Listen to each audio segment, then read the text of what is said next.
नमस्कार दोस्तों, आज बात करते हैं ईरान के राष्ट्रपति के निधन के बाद भारत के साथ ईरान के रिश्तों पर क्या फर्क पड़ने वाला है। कौन सा महत्वपूर्ण मुद्दा है जिस पर भारत के साथ द्विपक्षीय संबंधों पर ईरान के भारत के बीच कोई किसी तरह का कोई प्रतिकूल असर पड़ सकता है। ईरान के राष्ट्रपति इब्राहिम रईसी की पिछले संडे में हेलीकॉप्टर क्रैश होने से मौत हो गई। उनके हेलीकॉप्टर में उनके सहयोगी विदेश मंत्री और सुरक्षा के स्टाफ और आर्मी के बड़े लोग जो उनकी सुरक्षा घेरे में रहते थे वो सब भी मौजूद थे। सभी की डेथ हो गई। संडे की इस घटना को जब सर्च ऑपरेशन चला गया तो मंडे तक ये तस्दीक हुई कि इब्राहिम रईसी नहीं रहे और उनके साथ जो विदेश मंत्री थे और उनके अलावा जो भी सुरक्षा से जुड़े अधिकारी थे वो कोई भी नहीं रहा। सभी का निधन हो गया। उनकी डेड बॉडी जितनी भी जो भी जिस हालत में मिली उसको रिकवर कर लिया गया। और मोहम्मद मुखबेर जो वरिष्ठ उपराष्ट्रपति थे वहाँ और जो रईसी के बहुत ही खास थे उनको राष्ट्रपति का चार्ज दे दिया गया, कार्यवाहक राष्ट्रपति बना दिया गया है। और मुखबेर अगले 50 दिन में ईरान के चुनाव कराएंगे। उन पर ये जिम्मेदारी है कि वो अगले 50 दिन में चुनाव कराकर नए राष्ट्रपति का चुनाव करवाएं, उनका निर्वाचन करवाएं। अब इस पूरी घटना से इब्राहिम रईसी के जाने से भारत पर क्या फर्क पड़ने वाला है। क्या चीन और पाकिस्तान ईरान के और करीब जाएंगे या जो वो संतुलन इब्राहिम रईसी बनाए हुए थे वो बना रहेगा। ये एक बहुत बड़ी बात है। और जो चाबहार बंदरगाह जो सौंपा गया था, खास तौर पर आज मेरा जो मकसद है उसी पर बात करने का है। आज इस वीडियो को बनाने के पीछे एक मकसद है कि जो लोग थोड़ी बहुत भी विदेश नीति में, विदेश राजनीति में दिलचस्पी रखते होंगे तो ईरान भारत के अनुकूल किस तरह था।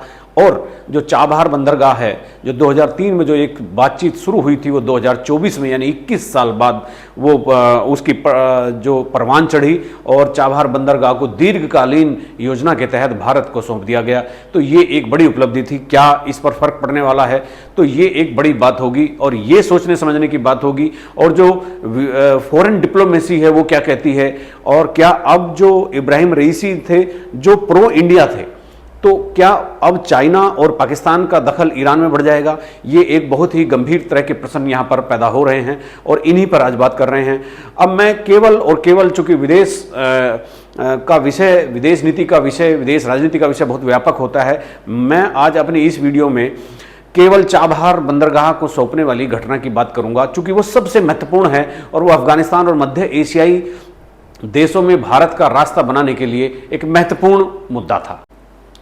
दोस्तों, ये उस समय की बात है जब चीन पाकिस्तान के ग्वादर बंदरगाह पर पूरी तरह से अपने कब्जे में ले चुका था, यानी पाकिस्तान ने बिल्कुल सरेंडर कर दिया था और ग्वादर बंदरगाह को चाइना को सौंप दिया था। एक बड़े समझौते के तहत, दीर्घकालीन समझौते के तहत चाइना के पास ग्वादर बंदरगाह जाने के बाद भारत के पास अफगानिस्तान और मध्य एशियाई देशों तक और अरब सागर में अपना व्यापार बढ़ाने का कोई दूसरा रास्ता नहीं बचा था। तो इसीलिए ईरान के राष्ट्रपति ने जब ये समझौता किया तो इससे भारत के व्यापारिक और वाणिज्यिक संबंधों में एक नई क्रांति का उदय हुआ। हालांकि चूंकि ये दीर्घकालीन समझौता अभी 2024 में डेढ़ सप्ताह पहले ही हुआ था, लेकिन इसका असर अगले आने वाले 10, 20, 30 सालों तक पड़ना था। ये उस समय की बात है जब चाइना अपना दायरा बढ़ा रहा था और ईरान, चूंकि चाइना भी ईरान का एक बहुत बड़ा कस्टमर है तेल खरीदने का और भारत भी, और चूंकि पाकिस्तान और चाइना की एक यूनिटी है, वो एक साथ चलते हैं भारत के खिलाफ, तो ईरान के जो तेल खरीद है उसका बड़ा कस्टमर भारत भी है और चाइना भी है। दोनों के बीच संतुलन बनाना बहुत मुश्किल काम था। जब ग्वादर बंदरगाह चाइना को सौंप दिया पाकिस्तान ने तो उसके बाद भारत को इस चिंता हुई कि अरब सागर में और मध्य एशियाई देशों में और खासतौर पर अफगानिस्तान से जो जाने वाले रूट हैं उन पर उनका व्यापारिक गतिविधियां किस तरह से अंजाम दे पाएंगी। तो इसी के साथ ये हुआ कि 2003 में ईरान के साथ एक बातचीत शुरू हुई अंतर्राष्ट्रीय स्तर पर, लेकिन वहाँ के जो लोग थे वो इस हक में नहीं थे कि इस जो चाबहार बंदरगाह है उसको भारत को सौंप दिया जाए। इसी धीरे धीरे ये सब चीज़ें होती रही। पहली बार 2017 में एक समझौता हुआ और वहाँ पर टर्मिनल का निर्माण कार्य भारत ने शुरू कर दिया, लेकिन बीच बीच में जो चीज़ें और जो अटकलें आ रही थी वो उनका समाधान ढूंढना बेहद लाजमी था। अन्यथा चाइना का दबाव भी बहुत था और पाकिस्तान का दबाव भी बहुत था। एक इस्लामिक कंट्री होने के नाते ईरान ने एक जो प्रो इंडियन जो पॉलिसी अपनी दिखाई और जो चाइना, पाकिस्तान और इंडिया के बीच में जो एक संतुलन किया वो केवल इब्राहिम रईसी कर सकते थे और कोई नहीं कर सकता।